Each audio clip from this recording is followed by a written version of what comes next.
And an update in a story we brought you first last month about an impaired veterans health care pathologist. We're now hearing from a Northwest Arkansas veteran who's concerned that after several other patients just like him were possibly misdiagnosed, and he says that he still doesn't know who or what to believe. Our Peyton Yeager sat down with him to share his story. I'm one of the victims, as I call this, okay?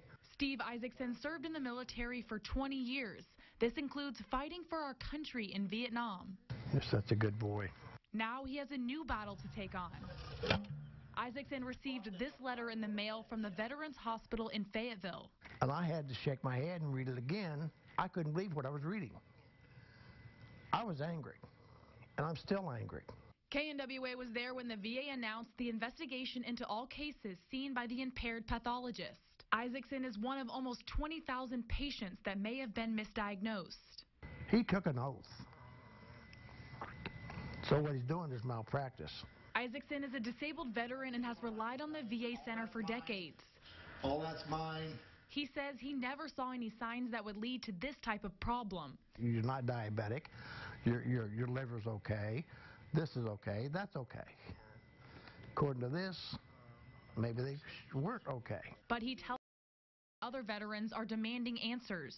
It's between a class action suit, or they need to contact every veteran that got this letter and make an offer to them. The hospital has confirmed 7 people so far have been misdiagnosed and 1 patient may have died. I asked Isaacson, what if the worst happens to him? If I would die tomorrow, I've got a couple of things I would say. I may be dead, but I'm going to haunt you. Now, here's a timeline for how this investigation has played out thus far. The VA first found the physician, who has not yet been named, to be impaired back in March 2016. Then, more than a year later, the doctor was found impaired again in October 2017.